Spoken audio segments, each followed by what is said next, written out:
नमस्कार विद्यार्थियों, आज के इस गहन अध्ययन में आपका बहुत बहुत स्वागत है। आज हम ऐतिहासिक दस्तावेज़ों और कुछ बेहद दिलचस्प रिसर्च नोट्स के एक ऐसे ढेर में गोता लगाने वाले जो पहली नज़र में किसी इतिहास की उबाऊ किताब जैसा लग सकता है। जो हाँ बिल्कुल, लेकिन यकीन मानिए इसके पन्नों के बीच जमीन, ताकत और पैसे की एक बहुत बड़ी और खौफनाक कहानी छुपी है। एकदम सही। और आज का हमारा विषय है ब्रिटिश काल की प्रमुख भू राजस्व व्यवस्थाएं। आसान भाषा में कहें तो ये इस बात की कहानी है कि अंग्रेजों ने भारत की जमीन और यहाँ के किसानों से पैसा कैसे निचोड़ा। हाँ, तो आज के हमारे स्रोत स्पष्ट रूप से तीन मुख्य प्रणालियों का विश्लेषण करते हैं।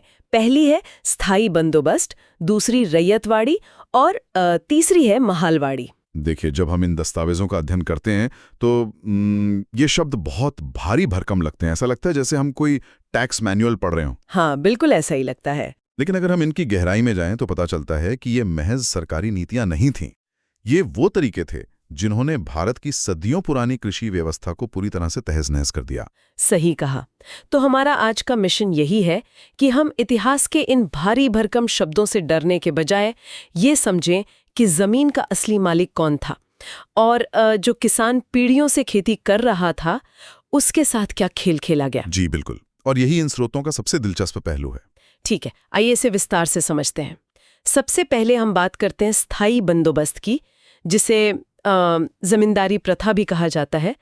तो सबसे पहले बताइए कि ये व्यवस्था किसने शुरू की थी? इसे 1793 में लॉर्ड कॉर्नवालिस ने लागू किया था। 1793 का परमानेंट सेटलमेंट रेगुलेशन ही इस पूरी व्यवस्था का कानूनी आधार बना था। 1793 का साल मतलब ये वो समय था जब अंग्रेज अपनी जड़ें मजबूत कर रहे थे। जी हाँ, और इसी एक कानून ने रातों रात भारत में जमीन के अधिकारों की पूरी परिभाषा ही बदल कर रख दी। तो ये व्यवस्था मुख्य रूप से कहाँ लागू हुई थी? ये मुख्य रूप से बंगाल, बिहार, उड़ीसा और बनारस क्षेत्र में लागू की गई थी। अच्छा, तो मतलब ये पूरे भारत में नहीं थी? नहीं, अगर हम क्षेत्रफल के हिसाब से देखें तो पूरे ब्रिटिश भारत का लगभग 19% हिस्सा इस व्यवस्था के अधीन आता था। 19% हिस्सा? लेकिन यहाँ स्रोतों को पढ़ते हुए जो सबसे बड़ा सवाल मेरे दिमाग में आता है वो ये कि इस पूरे ढांचे में जमीन का असली मालिक आखिर किसे माना गया? संबंधों का ढांचा क्या था? अंग्रेजों ने एक बिल्कुल नया ढांचा तैयार किया। सरकार, फिर जमींदार और फिर किसान। इस व्यवस्था के तहत जमीन का पूरा कानूनी मालिकाना हक जमींदार को सौंप दिया गया। रुकिए, ये बात हजम करना थोड़ा मुश्किल है। मतलब एक किसान जिसका परिवार शायद 100 सालों से उस जमीन पर हल चला रहा है, वो अचानक से क्या बन गया? वो अपनी ही जमीन पर एक किराएदार यानी महज एक टेनेंट बनकर रह गया। उसका जमीन पर कोई कानूनी अधिकार नहीं बचा था। ये तो सच में किसी बुरे सपने जैसा है। बिल्कुल, उसका काम सिर्फ खेती करना और जमींदार को लगान देना रह गया था। अंग्रेजों ने दरअसल ब्रिटेन के लैंडलॉर्ड सिस्टम को भारत में कॉपी करने की कोशिश की थी। हाँ, ताकि उन्हें एक वफादार वर्ग मिल सके। एकदम सही। वे चाहते थे कि भारत में भी एक ऐसा अमीर जमींदार वर्ग तैयार हो जो हमेशा ब्रिटिश हुकूमत का समर्थन करे। और इसकी मुख्य विशेषताएं क्या थी? मतलब लगान कैसे तय होता था? इसमें लगान स्थायी रूप से फिक्स कर दिया गया था। जमींदार सरकार को एक तय लगान देता था और किसानों से अपनी मर्जी से मनमाना कर वसूलता था। यहाँ बात सच में बहुत दिलचस्प और डरावनी हो जाती है। मैंने स्रोतों में एक सूर्यास्त कानून के बारे में पढ़ा था। ये क्या था? सूर्यास्त कानून या सनसेट लॉ इस व्यवस्था का सबसे बेरहम पहलू था। इसमें यह अनिवार्य था कि जमींदार सरकार को तय किया गया कर एक तय दिन के सूर्यास्त होने से पहले जमा कर दे। कि महीने की 10 तारीख की शाम 5 बजे तक अगर आपके घर की ईएमआई नहीं आई तो कोई मोहलत नहीं मिलेगी, सीधे आपका घर जब्त कर लिया जाएगा। बहुत सटीक उदाहरण दिया आपने। सूरज ढला और अगर पैसा नहीं पहुंचा तो सीधे जमींदार की जागीर जब्त कर ली जाती थी। तो अगर हम इसके प्रभाव की बात करें तो कुल मिलाकर क्या नतीजा निकला? सरकार के लिए तो ये फायदे का सौदा रहा क्योंकि उनकी आय निश्चित हो गई।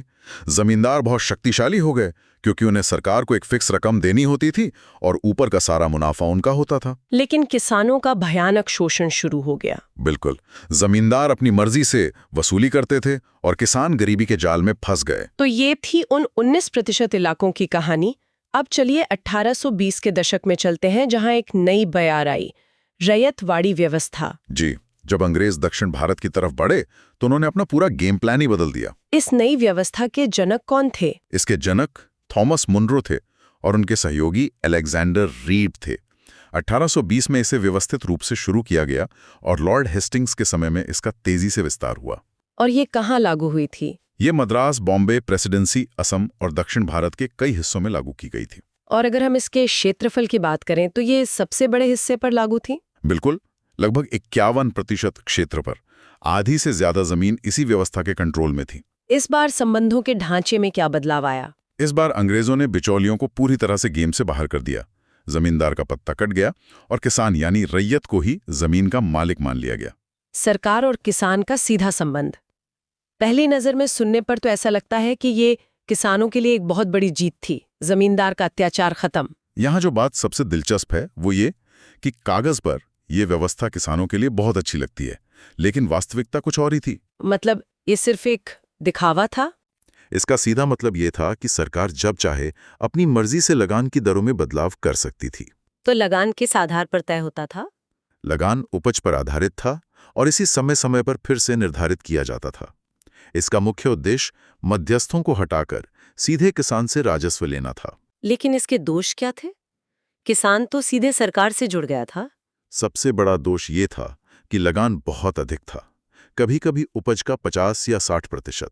बाप रे, इतना ज्यादा टैक्स! और सबसे क्रूर बात ये थी कि अकाल या सूखे के समय में भी किसानों को कर देना ही पड़ता था, कोई रियायत नहीं मिलती थी। ये तो सीधा सीधा लूटने वाली बात हो गई।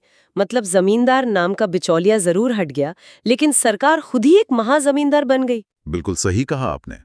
सरकार ने किसानों को जमीन का मालिक तो बना दिया, लेकिन इतने भारी टैक्स के बोझ तले वो कभी उठ ही नहीं पाए। जिनमें सरकार सीधे तौर पर वही काम कर रही थी। जी। अब बचता है भारत का बाकी हिस्सा। जी, अब आता है तीसरा प्रयोग, जिसे हम महलवाड़ी व्यवस्था कहते हैं। तो महलवाड़ी व्यवस्था की शुरुआत कैसे हुई और इसके जनक कौन थे? 1822 में होल्ट मैकेंजी ने इस नए प्रयोग का खाका तैयार किया, जिसे 1822 रेवेन्यू रेगुलेशन कहा गया, और बाद में 1833 ईस्वी में लॉर्ड विलियम बेंटिंग के समय में इसे पूरी तरह लागू किया गया। ये मुख्य रूप से किन क्षेत्रों में लागू की गई थी?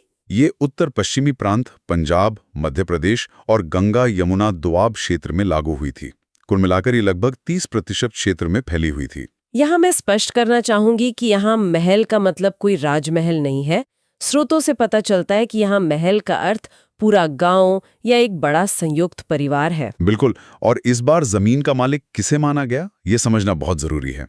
अब जमीन का मालिक ना तो कोई जमींदार था और ना ही कोई अकेला किसान। तो क्या पूरा गांव जमीन का मालिक था? जी हाँ, पूरा ग्राम समुदाय ही जमीन का मालिक बन गया। अगर हम इसे बड़े परिप्रेक्ष्य में देखें तो समझ आता है कि अंग्रेजों ने पारंपरिक ग्राम व्यवस्था को उपयोग अपने फायदे के लिए कैसे किया। मतलब उन्होंने पूरे गांव को एक राजस्व इकाई मान लिया? सही कहा। अब एक सामूहिक जिम्मेदारी तय कर दी गई। सरकार का सीधा संपर्क अब गांव के मुखिया या जमींदार समूह से था। तो लगान इकट्ठा करने का काम मुखिया का था। ये सुनने में थोड़ा ऐसा लगता है जैसे स्कूल का कोई ग्रुप प्रोजेक्ट हो, जहां पूरे ग्रुप को एक साथ ग्रेड मिलता है। उदाहरण अच्छा है, लेकिन जमीनी हकीकत बहुत अलग थी। इसके दोष बहुत गंभीर थे। जैसे कि? सबसे पहले तो पूरे गांव का राजस्व या लगान तय करना बहुत ही मुश्किल काम था। इसमें बहुत गलतियां होती थी। और मुखिया की भूमिका का क्या असर पड़ा? यही इसका सबसे बड़ा दोष था। मुखिया ने अपनी ताकत का फायदा उठाकर किसानों का शोषण करना शुरू कर दिया। एक तरह से मुखिया ही गांव का छोटा जमींदार बन गया। बिल्कुल, बिचौलिया का चेहरा बदल गया, लेकिन किसानों का शोषण बिल्कुल वैसे ही रहा। कमजोर किसानों पर ज्यादा कर थोप दिया जाता था और उनकी जमीनें हड़प ली जाती थी। तो अगर हम इस पूरी ऐतिहासिक यात्रा को एक जगह समेटें, तो हमारे सामने 3 बहुत ही अलग-अलग प्रणालियां हैं। विद्यार्थियों की याददाश्त ताज़ा करने के लिए आइए एक तुलनात्मक त्वरित पुनरावृत्ति यानी एक रैपिड फायर सारांश करते हैं। चलिए जल्दी से तीनों का अंतर समझते हैं। 1793 में आया स्थायी बंदोबस्त, जिसे लाए कॉर्नवालिस। 1820 में आई रैयतवाड़ी, जिसके जनक मुनरो थे।